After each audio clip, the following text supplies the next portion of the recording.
The trial lasted 7 minutes. Rebecca Hayes watched the holographic display flicker through evidence she had never seen before. Financial records with her digital signature. Encrypted messages she never sent. Security footage that looked like her, but moved slightly wrong. The Galactic Council chamber hummed with the whispers of 100 alien species, none of them human, all of them convinced of her guilt. The charges are clear, Ambassador Talvon announced, his four arms gesturing in the pristine manner that signified absolute certainty. Rebecca had studied with him for 3 years. She had trusted him like family. Now his golden eyes would not meet hers.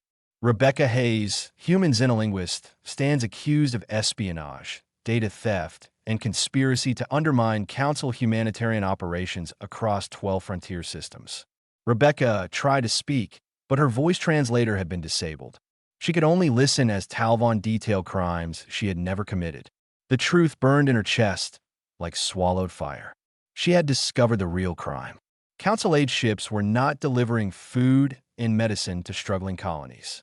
They were stripping resources, taking rare minerals, leaving entire populations to starve while filing reports about successful relief efforts. She had found the proof. She had brought it to Talvon, her mentor, believing he would help her expose the corruption. Instead, he had made her disappear. The council finds the defendant guilty on all charges, the head arbiter declared. The insectoid Kelvin clicked her mandibles 3 times. Final. Irreversible. Standard protocol would demand imprisonment for no less than 40 years. However, given the severity of these crimes and the danger this individual poses to galactic stability, we invoke sentence Omega. The chamber went silent. Even the translators seemed to hold their breath. Rebecca felt ice flood through her veins despite not understanding the term. But she saw the reaction. A Prothean delegate covered his mouth with 2 hands. A normally stoic Vexarian flinched. In the observation gallery, a young Kelvin turned away. Talvon finally looked at her. Something flickered in his expression. Regret, maybe, or just the satisfaction of a job completed. Sentence Omega. The head arbiter continued.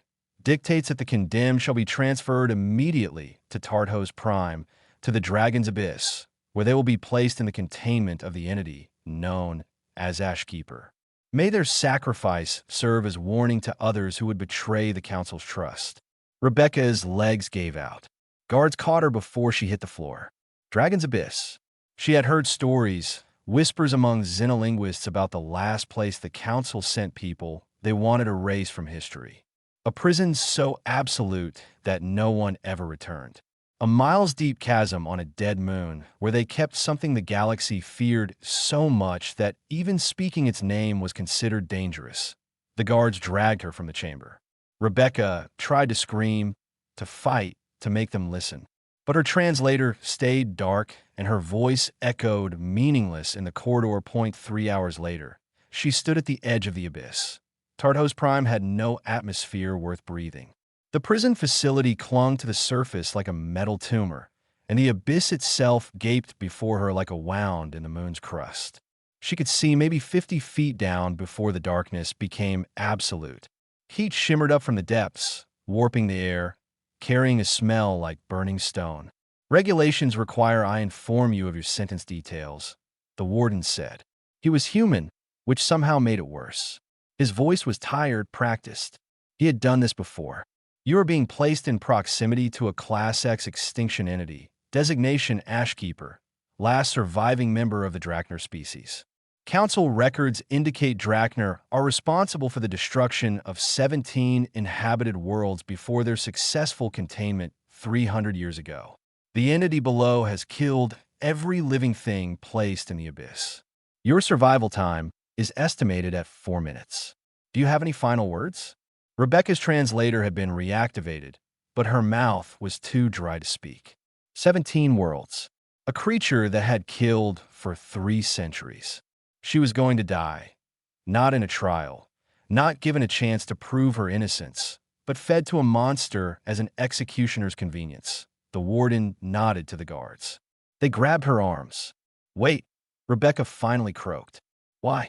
Why does the council even keep something so dangerous alive? The warden almost smiled. Above my clearance level. But between you and me, I think they're afraid of what might happen if they tried to kill it and failed. Then they pushed her. Rebecca fell into darkness.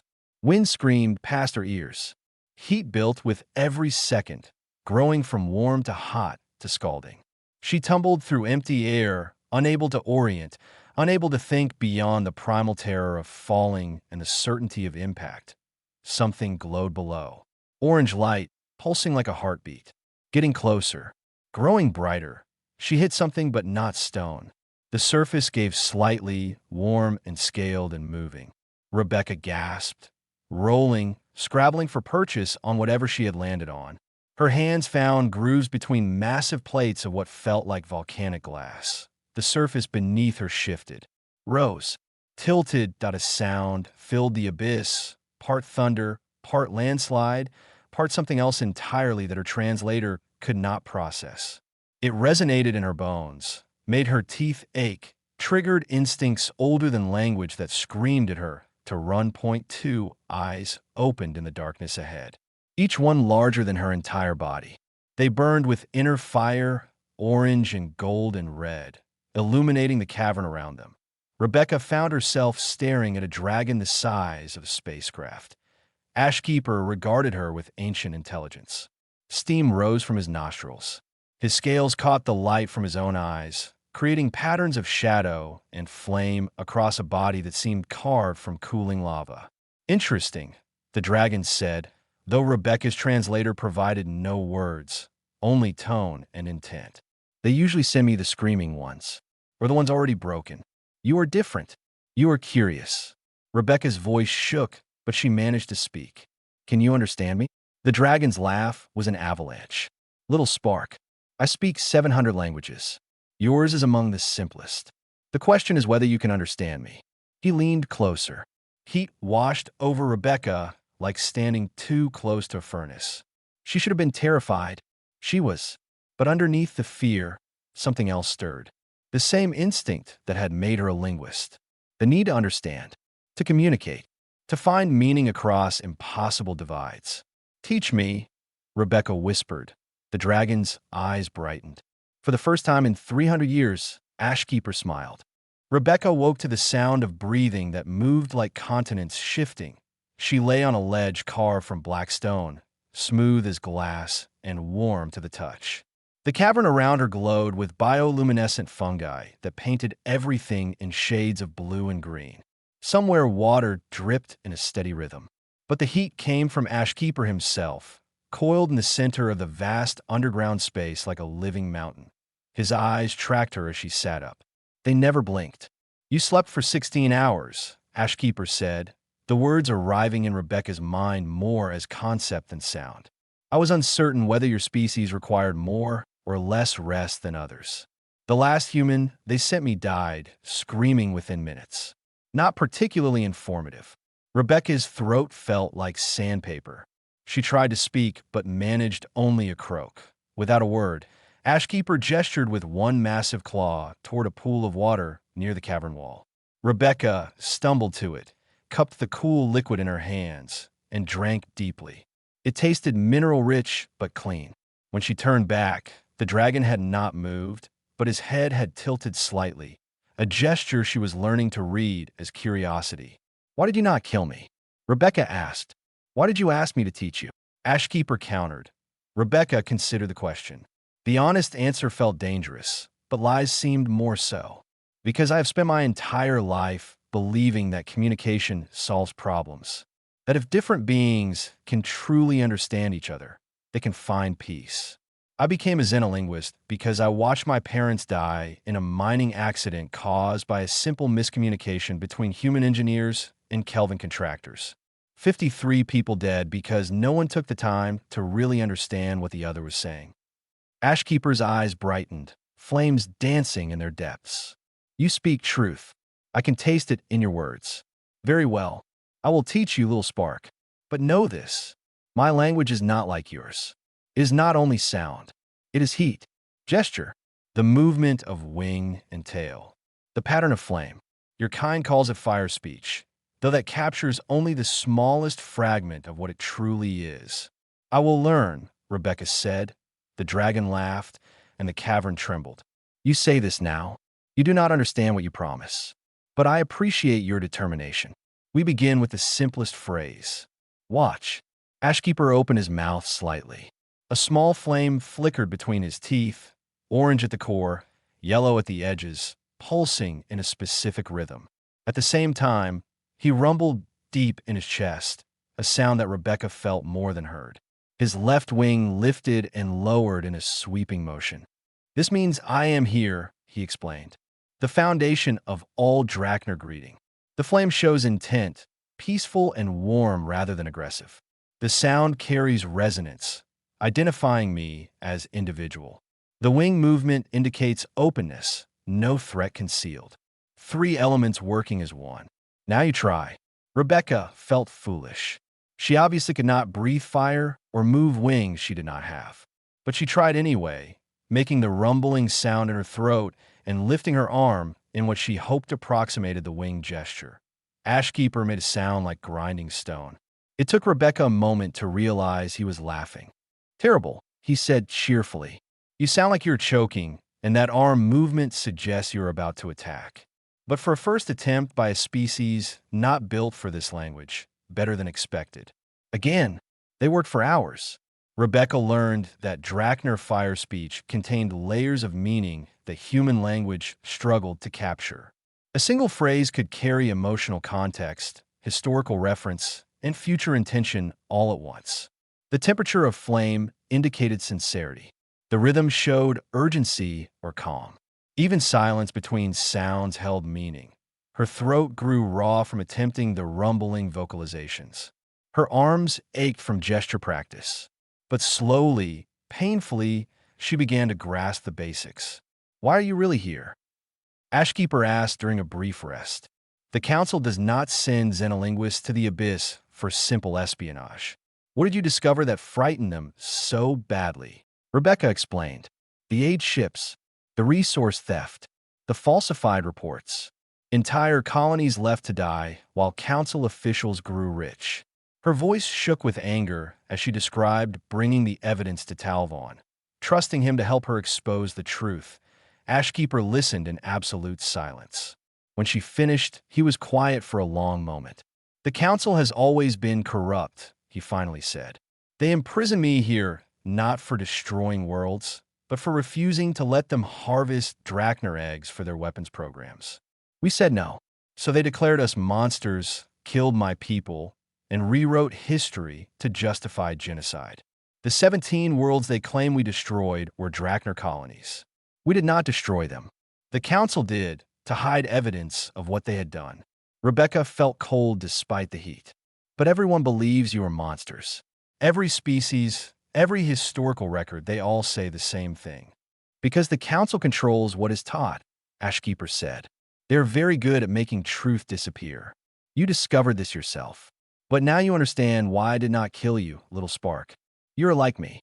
You found truth where lies were profitable, and they cast you into darkness for it.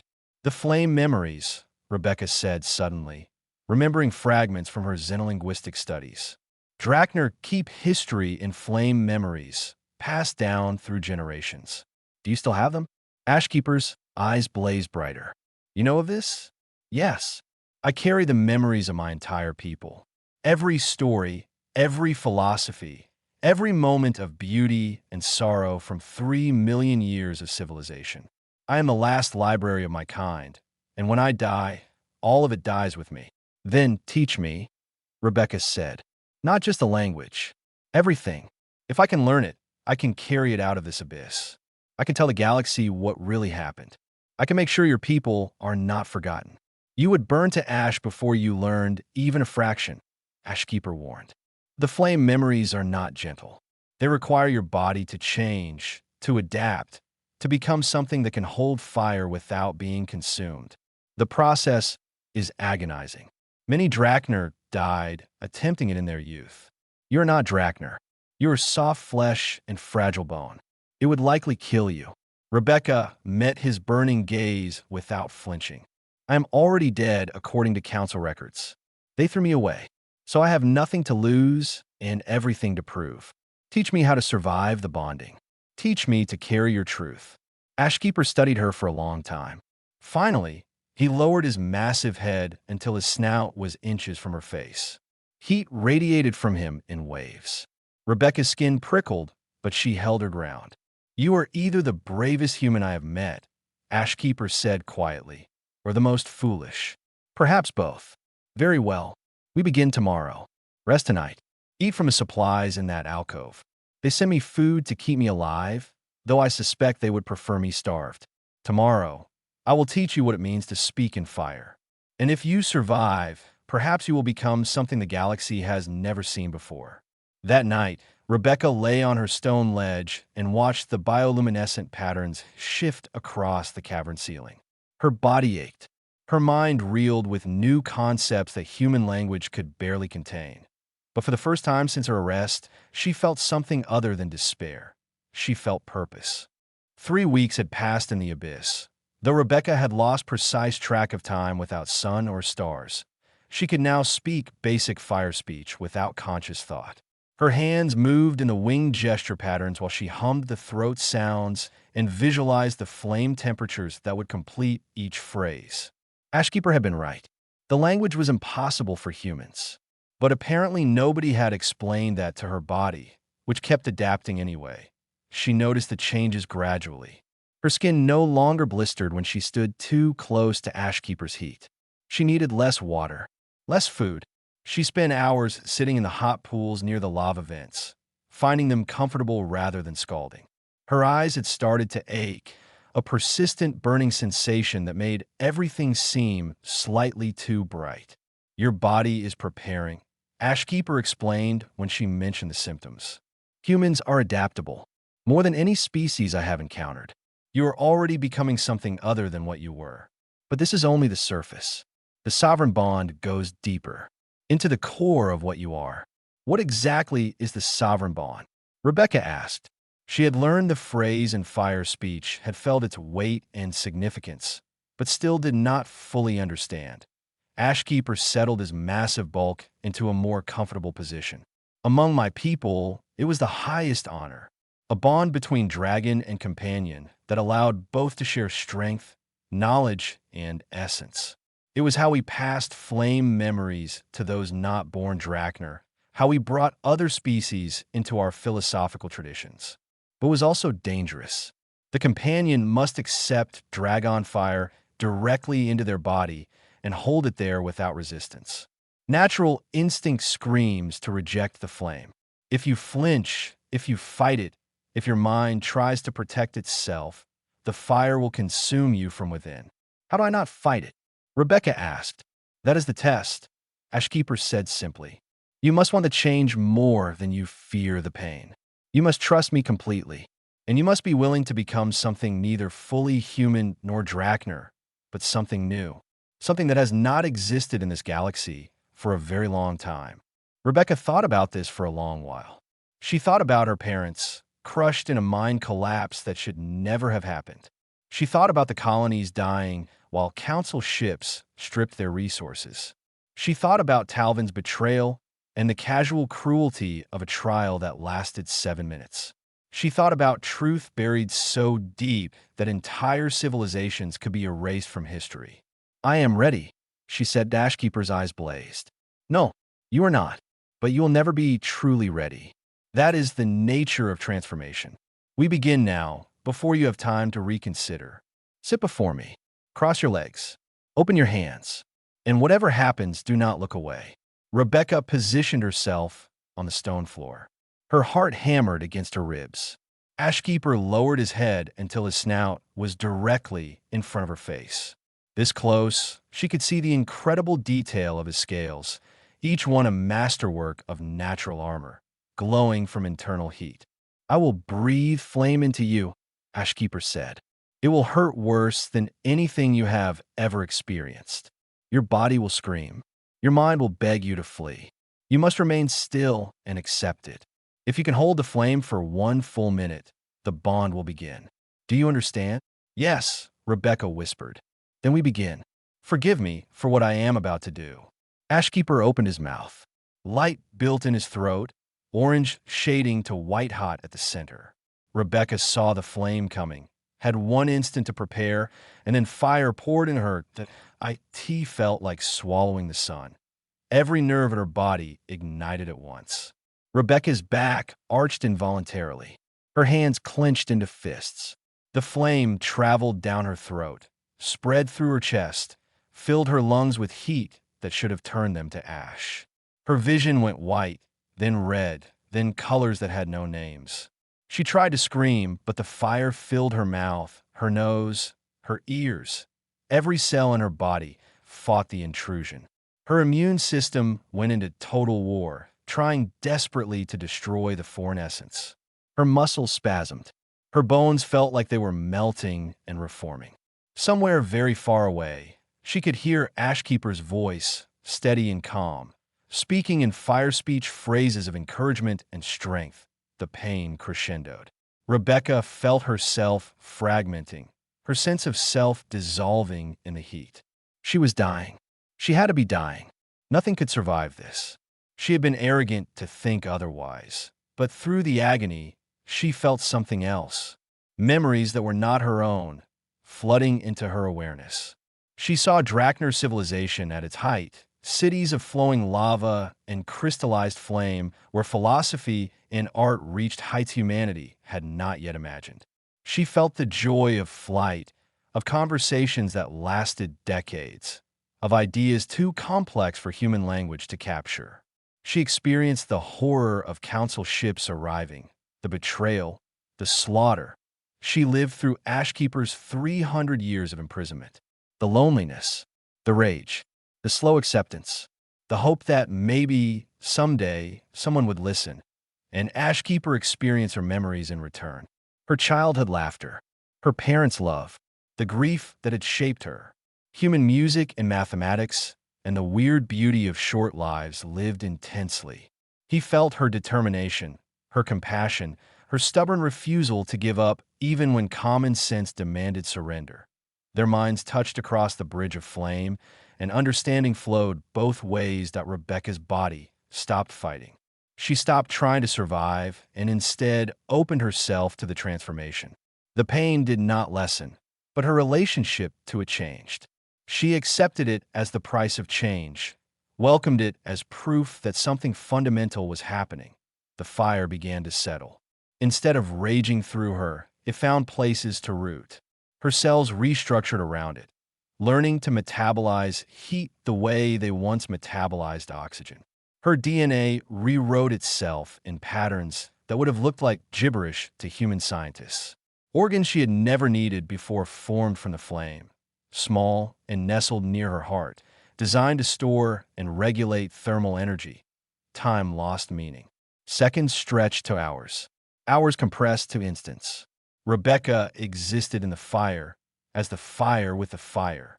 She lost track of where she ended and Ashkeeper began. Finally, gently, Ashkeeper withdrew. The flame remained inside Rebecca, banked and burning slow, but no longer painful. She collapsed forward, caught herself on shaking hands, and gasped for air that felt cold as ice despite the cavern's heat. "Look at yourself," Ashkeeper said softly. Rebecca lifted her hands. They glowed from within, a faint orange light visible beneath her skin. When she touched her face, she felt warmth radiating from her cheeks. She crawled to the nearby pool and stared at her reflection. Her eyes had changed. The irises now held an inner light, like coals in a dying fire, orange and gold swirling in patterns that shifted with her thoughts. Faint lines traced across her skin, barely visible, following the paths her veins once took, now carrying something other than blood. "I can feel everything you felt," Rebecca whispered. 3 million years of history. Philosophy, art, science, languages. It is all there in my head burning. "And I carry your humanity now," Ashkeeper replied. "Your capacity for hope in the face of despair. Your strange ability to care deeply about beings you have never met. Your music, which makes no sense yet somehow moves me to tears I did not know I could shed. We are bonded, little spark. sovereign to sovereign, dragon and companion. What happens to one affects the other. You carry my heritage forward. I carry your humanity into whatever time I have remaining. Rebecca stood on unsteady legs. She felt different, stronger. Her senses had sharpened. She could see in the dark cavern as clearly as daylight. She could sense the heat signatures of cave creatures moving in the walls. When she spoke, her voice carried harmonics it never had before. "How long was I in a bonding?" she asked. "For days," Ashkeeper said. Rebecca stared. For days it felt like minutes or perhaps years. Time had become meaningless in the fire. She looked down at herself again, at her transformed body, and felt a strange mix of loss and gain. She was still Rebecca, but she was also something more, something new, something that could speak truth in a language the council could not erase. An alarm suddenly echoed through the abyss, loud and mechanical and wrong in the organic space. Lights flickered on in the walls, harsh white emergency lighting that hurt Rebecca's new eyes. A voice boomed from hidden speakers, speaking in council standard. "Attention! Automated weapon system activated. Target, Ashkeeper. Estimated time to deployment, 10 minutes. Stand clear of the target zone." Rebecca and Ashkeeper locked gazes. They understood instantly, communication flowing between them on levels deeper than words. The council was finally done keeping Ashkeeper alive. Perhaps they had detected the energy surge from the bonding. Perhaps this had always been scheduled. Either way, they intended to kill the last Drachner and seal the abyss permanently. "Can we escape?" Rebecca asked in fire speech, the words flowing perfectly now. Ashkeeper smiled, showing teeth like swords. "Little Spark, I have had 300 years to prepare for this moment. Did you think I spent that time idle? The council believes I am trapped. They are mistaken, but we must move quickly." His wings, which Rebecca had never seen fully extended, spread wide. They glowed with internal fire, membranes stretched between bones like stained glass windows depicting ancient battles. "Hold on to me," Ashkeeper commanded. "We're going to remind the galaxy what it means when a dragon takes flight." Rebecca climbed onto Ashkeeper's back, finding handholds between the massive scales. The moment she settled into position, she felt their bond activate fully. She could sense his muscles preparing for flight, could feel his heart beating in rhythm with her own, could taste his anticipation mixed with 3 centuries of suppressed rage. The weapon system countdown continued. 8 minutes. Ashkeeper launched upward with explosive force. His wings caught air that should not have existed this deep underground, creating updrafts through sheer heat and power. Rebecca pressed herself flat against his neck, feeling G-forces that should have crushed her, but instead energized her transformed body. They rocketed up through the abyss shaft. Far above, Rebecca could see the pinpoint of light that marked the surface. Weapon pods were descending from the prison facility, bristling with council technology designed to incinerate anything that moved. The first energy blast hit Ashkeeper's left wing. He rolled, compensating instantly, and Rebecca felt the pain through their bond sharp but manageable. She reacted without thinking, raising one hand and projecting a barrier of superheated air that deflected the next 3 shots. "You learn quickly," Ashkeeper rumbled, pride evident in his tone. "I have a good teacher," Rebecca replied in fire speech. They spiraled upward, dodging weapons fire that carved glowing scars in the abyss walls. Rebecca's new senses tracked every incoming shot, her hands weaving patterns of heat that bent energy beams just enough to miss. The partnership worked flawlessly. Ashkeeper provided raw power and flight. Rebecca provided precision and defense. Together, they moved like a single organism. The surface rushed closer. Rebecca saw guards scrambling, saw automated turrets swiveling to track their ascent. She saw the warden, the same tired human who had pushed her into the abyss weeks ago, now staring upward with his mouth hanging open. Ashkeeper burst through the abyss opening like a volcano erupting. His roar shook the prison facility, shattering windows and sending guards sprawling. He landed on the barren moon's surface with an impact that cracked the stone beneath his claws. Wings spread wide, fire dancing between his teeth. Rebecca slid down from his back. Her feet hit the ground, and she stood, transformed and glowing, between the dragon and the assembled guards. She realized she was still wearing the tattered remains of her prison jumpsuit, now scorched and torn, but something about her presence made the armed soldiers hesitate. Her eyes blazed with internal fire. Heat shimmered around her in visible waves. When she spoke, her voice carried harmonics that made translators struggle to keep up. "I am Rebecca Hayes," she said in Council Standard, then repeated it in Fire Speech, then in Prothene, then in Kelvin, switching between languages without pause. "I was sentenced to death for discovering truth. Instead, I found something more valuable. I found understanding. I found a people your council erased from history. And now I return to share what I have learned." The warden stepped forward, his weapon lowered, but his face conflicted. "You should be dead. That thing should have killed you in minutes. How are you even alive?" "That thing has a name," Rebecca said softly. "Ashkeeper, last of the Drachner, keeper of 3 million years of civilization that your council tried to bury. And I am alive because he chose to teach rather than kill. Something your council could learn from. She is no longer fully human." One of the Kelvin guards chittered nervously. "Look at her eyes. Look at the way she moves.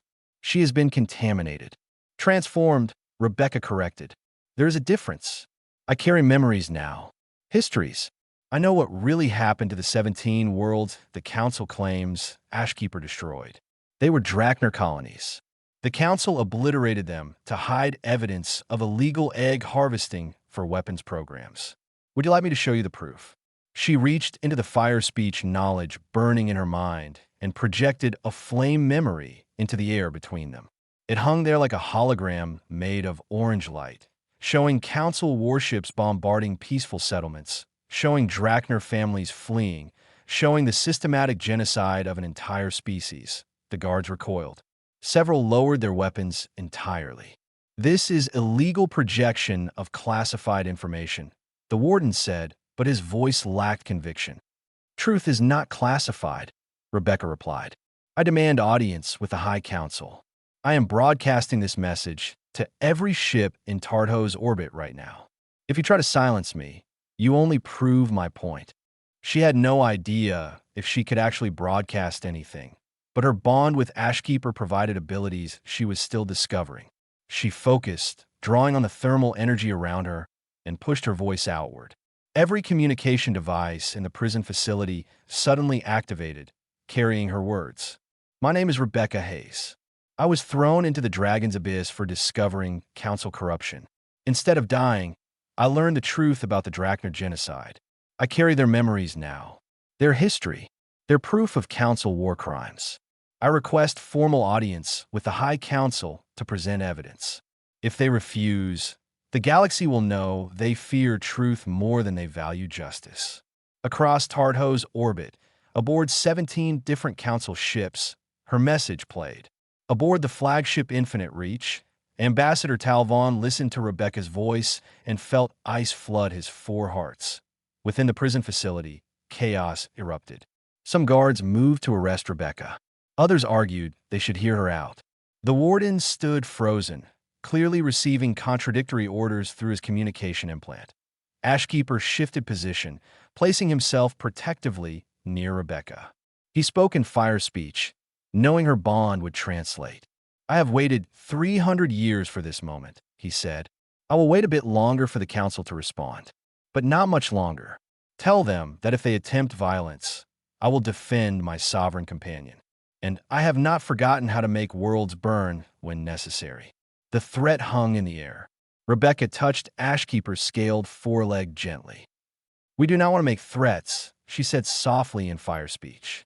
"We want justice, understanding, a chance to correct historical lies. If we respond to their violence with violence, we become what they claimed the Drachner were." "You are wiser than I was at your age," Ashkeeper rumbled. "Very well.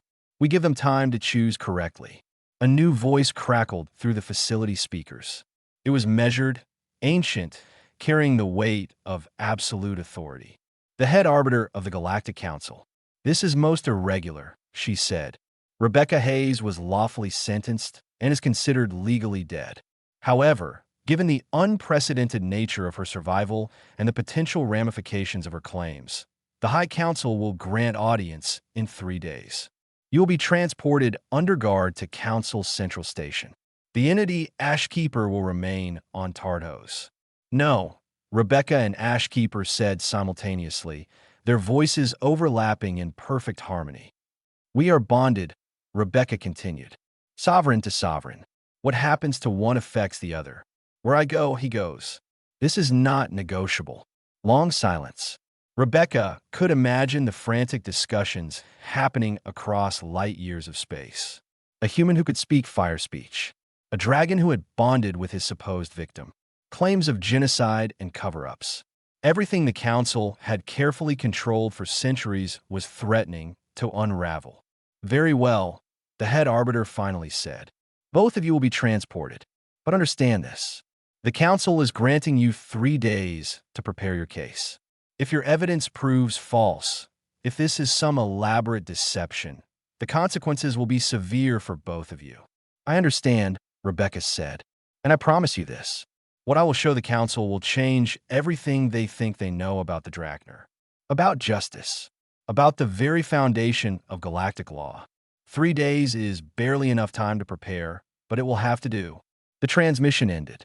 Guards surrounded Rebecca and Ashkeeper, but kept their distance, unsure how to process what they were seeing. A human girl glowing with dragon fire. An ancient creature who was supposed to be mindlessly violent, now calm and cooperative. Rebecca looked up at Ashkeeper. Through their bond, they shared a moment of understanding. They had taken the first step. Now came the hard part. Convincing a government built on lies that truth was worth the pain of change. 3 days, Rebecca murmured. We need to prepare everything. The flame memories, the evidence, the testimony. How do we fit 3 million years of history into a presentation the Council cannot ignore? Ashkeeper's eyes glowed brighter. We do not present all of it. We present the moments that matter, the ones that show who my people truly were. And we let the Council decide whether they want to continue living a lie or face difficult truth. Rebecca nodded. She had been thrown into an abyss to die. Instead, she had been reborn. Now she would climb higher than anyone expected, carrying fire and truth into chambers that had known only darkness and deception. The Fireborn Princess was just getting started. Council Central Station hung in space like a massive wheel, home to 17,000 diplomats, 3 million support staff, and a central government of 93 species spread across 400 systems. Rebecca stood at the viewport of her holding chamber and watched the station rotate slowly against the stars. She was clean now, dressed in simple clothes provided by the Council. But nothing could hide what she had become. Her eyes still glowed. Heat still radiated from her skin. When she breathed, the air shimmered slightly. Guards who brought her food would not meet her gaze. Ashkeeper waited in a specially constructed chamber 3 levels down, too large for standard facilities. Through their bond, Rebecca felt his calm presence, his steady confidence. They had spent the last 3 days preparing, practicing, refining their presentation until it flowed like a single conversation between 2 voices. A chime announced a visitor. The door opened to reveal Ambassador Talvon. Rebecca felt rage surge through her, hot and immediate. Flames flickered involuntarily at her fingertips. She forced them down, forced herself to speak calmly. Come to make sure I do not embarrass you in front of the Council? She asked in Prothene, using his native tongue to make the insult sharper. Talvon flinched. His 4 arms hung at his sides, his golden eyes dim with something that might have been shame. I came to apologize, he said quietly. Not that it matters. Not that it changes anything I did to you. But I need you to know I did not understand what they planned. When they said sentence Omega, I thought it was long-term imprisonment. I did not know they meant the abyss. I did not know about Ashkeeper. Liar, Rebecca said flatly. You knew exactly what you were doing. You saw the evidence I brought you. You knew it was real. And you chose corruption over truth because it was easier, more profitable, less dangerous to your career. Talvon closed all 4 eyes, a pristine gesture of acceptance. You are right. I'm a coward. I have been a coward for 40 years. But when I heard you survived, when I saw the broadcasts, I started investigating on my own. Everything you claimed about the aid ships is true. Worse than you knew. The program has been running for 60 years. Hundreds of colonies affected. Billions in stolen resources. And the Drachner genocide is documented in classified files I should never have been able to access. Why are you telling me this? Rebecca demanded. Because I found something else, Talvon said. He pulled a data crystal from his robe. Evidence that the High Council knows everything. They authorized it all. The aid fraud, the genocide, everything. And they are planning to discredit you at the trial. They have manufactured witnesses, falsified documents, prepared testimony that will make you look insane. They will claim the bonding drove you mad, that Ashkeeper is manipulating you, that nothing you say can be trusted. Rebecca took the crystal carefully. Why would you help me now? What do you gain? Nothing, Talvon admitted. I gain nothing. I will likely be arrested for treason when this is discovered. But I have watched the footage of you and Ashkeeper 20 times. I have seen the way you speak to him, the way he looks at you. Whatever you have become, it is not madness. It is something I've spent my entire career pretending to pursue, but never truly understanding. Real communication. Real trust between different species. You achieved in weeks what the entire council has failed to accomplish in centuries. I owe you better than betrayal. Rebecca studied him for a long moment. Trust did not come easy anymore, but she could sense his sincerity the way she sensed heat patterns in the air. Thank you, she said finally. This will help, but I need you to do one more thing. When they try to discredit me, I need you to stand and speak truth, even if it costs you everything. Can you do that? Talvon straightened all four shoulders. Yes, I can do that. I should have done it the first time. I will not fail you again. He left. Rebecca stood alone with the data crystal, feeling its weight. Evidence. Truth. Weapons against lies. But would they be enough? The next morning, they brought her to the Grand Chamber. The space was enormous, designed to accommodate representatives from species ranging from tiny glitterwings to massive Vexarians. Billions watched via live feed across the galaxy. Rebecca walked to the speaker's platform, Ashkeeper moving behind her, his presence drawing gasps and whispers from the assembled delegates. The head arbiter called the session to order with 3 sharp clicks of her mandibles. The council recognizes Rebecca Hayes and the entity Ashkeeper, she announced. You have been granted this audience to present evidence regarding your claims of wrongful conviction and historical falsification. The council reminds you that making false accusations against galactic government is itself a crime. You may begin. Rebecca stepped forward. She had practiced this moment 100 times. Now, with every eye in the galaxy watching, she spoke calmly and clearly. I will not waste the council's time with lengthy arguments, she began. Instead, I will show you 3 things. First, the truth about what happened to me. Second, the truth about the Drachner. Third, the truth about what the council has been doing in the name of humanitarian aid. Then I will let you judge for yourselves whether I am the criminal here. She activated the data Crystal Talvon had provided. Holographic displays sprang to life around the chamber, showing financial records, ship logs, communication transcripts. Every delegate's screen filled with evidence of the aid fraud. Colony after colony, stripped of resources while reports claimed successful relief operations. Murmurs spread through the chamber.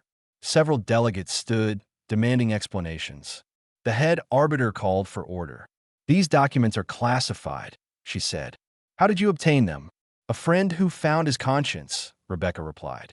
But the authenticity is easy to verify. Check the encryption. Check the signatures. Everything is real. Everything is proof that the Council has been systematically exploiting frontier worlds for decades. Before anyone could respond, Rebecca shifted to the second presentation. She drew on her bond with Ashkeeper, channeling flame memories into visible form. The air above the platform ignited with historical imagery, playing out scenes from Drachner civilization. Delegates watched in stunned silence as the flame memories showed peaceful cities, philosophical debates, artistic achievements that made human culture look primitive by comparison.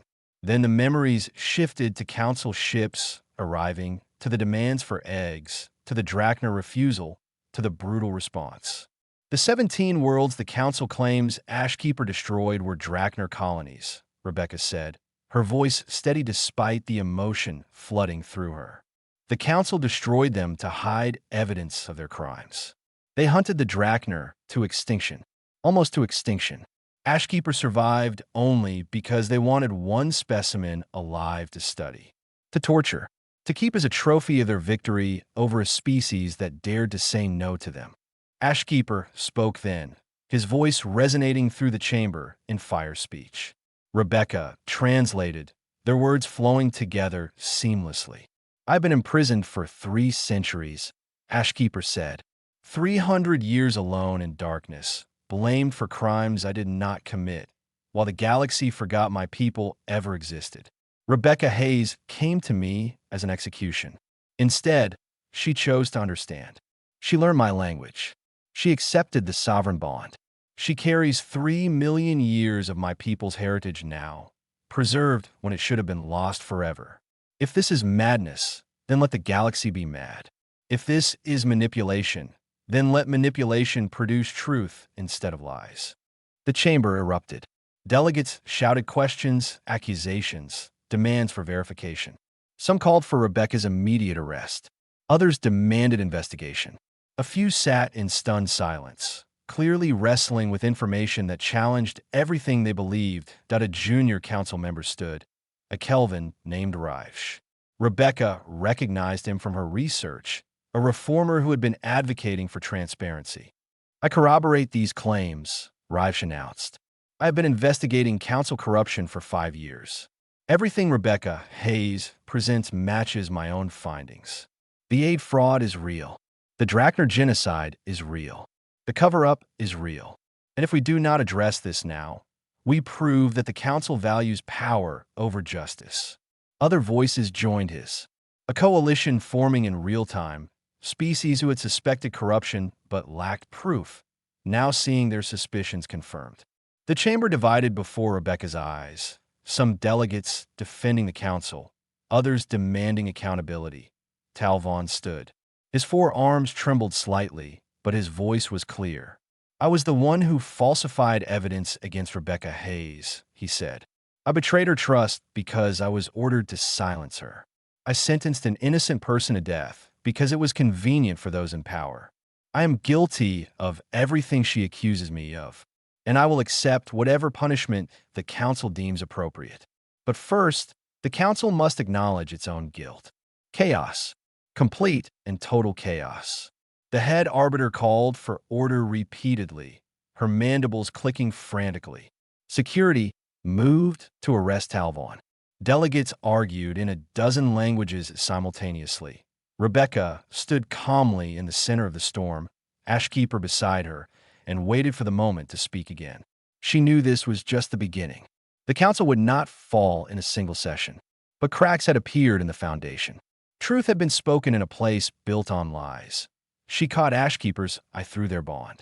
He projected a single emotion across their connection. Pride. The Fireborn Princess had done what no one thought possible. She had made the galaxy listen. Share the council suspended session for 3 days while emergency committees investigated Rebecca's claims. During that time, the galaxy held its breath. Rebecca stayed in her chamber, monitoring news feeds from across known space. Her testimony had gone viral in ways the council could not contain. Entire species were demanding answers. Frontier colonies were refusing council ships landing rights. Reform movements that had simmered quietly for decades suddenly exploded into public view. But the hardliners were mobilizing too. A fleet had gathered near Earth, ostensibly for standard patrol. Rebecca recognized the formation. She had seen in Ashkeeper's memories. It was the same configuration the council used when preparing to make an example of a world that stepped out of line. They are going to attack Earth, Rebecca said through her bond with Ashkeeper, to punish humanity for producing me. to show the galaxy what happens when you embarrass the Council. Then we go to Earth. Ashkeeper replied simply, "We defend your people. We show the Council that their era of unchallenged power is ending." Rebecca contacted the Council, demanding permission to travel to Earth. They denied it. She contacted Earth's defense coordinator, a gruff woman named Patricia Rodriguez who had been following Rebecca's trial closely. "We have maybe 6 hours before they move," Patricia said, her image flickering on the communication screen. "Our fleet can hold them off for maybe 20 minutes. We need help, Rebecca. Can that dragon of yours actually fight like the stories say?" "Ashkeeper is not mine," Rebecca corrected gently. "We are partners. And yes, he can fight. But we do not want to fight. We want to prevent this before it starts." "Good luck with that," Patricia said. "The Council fleet has 50 warships in position. I have 15 patrol vessels and a prayer. Unless you can pull off another miracle, Earth is about to learn why nobody challenges Council authority." Rebecca ended the call and turned to the viewport. Earth hung in the distance, blue and white and impossibly fragile. Her home, 3 billion humans who had nothing to do with galactic politics, about to pay the price for her defiance. "I will not let them burn Earth," she said, that Ashkeeper's presence wrapped around her through their bond. "Then we do not ask permission. We take what we need. Are you ready to truly challenge the Council? Not just with words, but with action that cannot be undone." Rebecca thought about her parents, buried in a collapsed mine. She thought about the colonies the Council had stripped bare. She thought about the Drachner civilization erased from history. She thought about every being who had ever been silenced because truth was inconvenient for those in power. "I am ready," she said.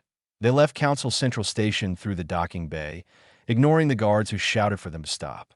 Ashkeeper's wings spread wide, filling the bay with fire and presence. Rebecca sat on his back, feeling their bond pulse with shared determination. They launched into space. Behind them, Council security ships scrambled to pursue. Ahead, Earth waited, unaware of the fleet gathering to threaten it. Ashkeeper flew faster than any ship, wings propelling them through vacuum in ways that defied physics. Rebecca drew on their bond, creating thermal shields that deflected weapons fire from the pursuing vessels. They moved as one organism, dragon and human, fire and determination. They reached Earth space 4 hours ahead of schedule. The Council fleet hung in a precise formation, weapons powered but not yet firing. Flagship Eternal Justice anchored the formation, with Ambassador Director Kelvin aboard. He was a hardliner, known for crushing dissent without mercy. Rebecca broadcast on all frequencies, her voice reaching every ship simultaneously. "This is Rebecca Hayes. I am human. I am bonded to Ashkeeper, last of the Drachner. I speak to the fleet surrounding my homeworld. You have been sent here to punish Earth for my actions. To make an example, to show the galaxy that challenging the Council brings only destruction. But I offer you a different path. Leave Earth alone. Take your grievance directly to me. If you want to punish someone, punish the one who defied you. Not 3 billion innocent humans who have done nothing wrong." Kelvin's response came quickly, cold and precise. "You do not dictate terms, Hayes. The Council has voted. Earth will be placed under quarantine until such time as humanity demonstrates it can control its more radical elements. Any ships leaving orbit will be destroyed. Any resistance will be met with appropriate force. You have made yourself humanity's representative. Now your species will learn the cost of your arrogance." "There is another option," Rebecca said calmly. "An old tradition, Drachner tradition, preserved in the flame memories I carry. The trial of truth flame. 2 parties present their case while holding dragon fire. Lies cause pain. Truth does not.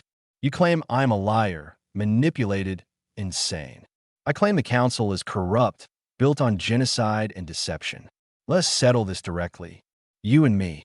Truth against lies. If I am wrong, I will surrender myself completely. If you are wrong, you will withdraw your fleet and allow true investigation of Council crimes." Long silence. Rebecca could imagine the furious discussion happening aboard Eternal Justice. The trial of truth flame was ancient, recognized in the oldest galactic law codes, impossible to refuse without appearing afraid. "Very well," Kelvin finally said. "I accept your challenge. But understand this. When you are proven false, when the truth flame reveals you as the fraud you are, humanity will pay an even heavier price for your deception." They met in the space between the fleet and Earth, transmitted to every screen in known space.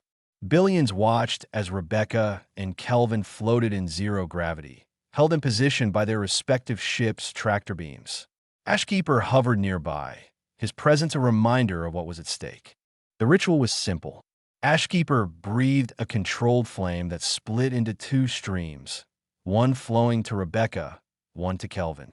They each had to hold the fire and speak truth. Lies would intensify the flame, burning whoever spoke them. The trial ended when one person could no longer hold the fire or when truth was acknowledged. Rebecca accepted her flame first.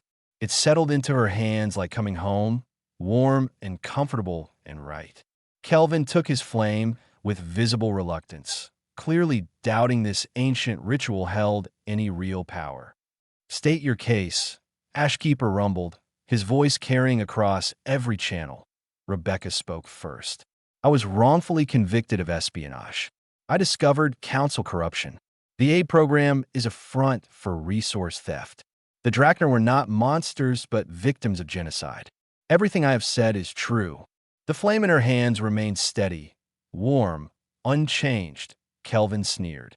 "She lies through manipulation of primitive ritual. The council is just. The aid program is legitimate. The Drachner were dangerous beasts correctly eliminated. She is insane, corrupted by unauthorized bonding with a creature that should have been destroyed centuries ago." The flame in his hands blazed white-hot. Kelvin screamed, trying to release the fire, but it clung to him, burning according to the depth of his deception. His lies were so ingrained, so fundamental to his worldview, that the truth flame responded with merciless intensity. He dropped the flame, gasping, his hands blistered and shaking. "The trial is concluded," Ashkeeper announced. "Truth has been spoken. Lies have been revealed. According to ancient law, the accused is vindicated. The accuser stands proven false." Across the galaxy, delegates watched in stunned silence. The evidence from the trial, the documents, the testimony, even personal doubts, none of it carried the visceral impact of watching someone burn from their own lies. The truth flame did not care about politics or power. It cared only about what was real. Ships in the council fleet began powering down weapons. Not all of them, but enough. Crews were watching the same broadcasts, hearing the same truth, questioning the same orders. Kelvin recovered enough to snarl his response. "This changes nothing. Ancient rituals have no legal weight in modern council law. The fleet remains. The quarantine stands. Then you break the oldest laws to preserve the newest lies," Rebecca said. "You prove everything I accused you of. The council does not care about justice, only control." A new voice joined the communication channel. The head arbiter, Ambassador Director Kelvin, "You are relieved of command. The fleet is ordered to withdraw immediately. The council votes to suspend current leadership and open full investigation into all claims made by Rebecca Hayes. This session is adjourned pending comprehensive review." The fleet began to disperse. Some ships left immediately. Others hesitated. But the formation broke. The threat dissolved. Earth remained untouched. Rebecca floated in space, feeling the warmth of truth still burning in her hands. She had done it, not through violence, not through superior firepower, through communication, through forcing the galaxy to see what it had been ignoring. 6 months later, Rebecca stood on a cliff top overlooking the Pacific Ocean. Behind her, a settlement was taking shape. The Drachner Archive, built on land donated by a dozen nations working together for the first time in decades. Humans and aliens learning fire speech. Historians studying flame memories. Artists creating works that blended human and Drachner aesthetic in ways that made both species weep. Ashkeeper rested nearby, larger shapes moving in the distance. 3 young dragons, hatched from eggs found in hidden Drachner sanctuaries across the galaxy. now growing strong under Earth's sun. The species was not extinct. Not anymore. Do you regret it? Ashkeeper asked. Becoming what you are? Losing your pure humanity to carry my people's heritage. Rebecca looked at her hands, still faintly glowing, marked by flame that never truly faded. She thought about the choice she had made in the abyss. She thought about everything that had followed. I regret nothing, she said. They meant to silence me by throwing me into darkness. Instead, they gave me a voice that speaks in flame and truth. They wanted to erase you from history. Instead, you have students again, descendants again, a future again. They tried to make me disappear. Instead, I became something that cannot be ignored. Students approached, a mixed group of humans and several alien species, all learning the basics of fire speech. Rebecca smiled at them, switching effortlessly between languages as she began the day's lesson. The Fireborn princess had found her purpose, not as a warrior or conqueror, but as a bridge between species, between past and future, between those who would speak truth and those who were ready to finally listen. Somewhere in the council chambers, investigations continued. Corrupt officials fell. Reforms passed. The galaxy was changing slowly, painfully, but genuinely. All because one person had refused to stay silent even when cast into the deepest darkness. All because a dragon had chosen to teach instead of kill. All because sometimes the most powerful weapon is not fire or force, but the simple courage to speak truth and the willingness to truly hear it. Rebecca watched the young dragons practice aerial maneuvers over the ocean, their scales catching sunlight, their joy evident in every wing beat. She felt Ashkeeper's contentment through their bond. They had been betrayed, cast into an abyss, meant to be forgotten.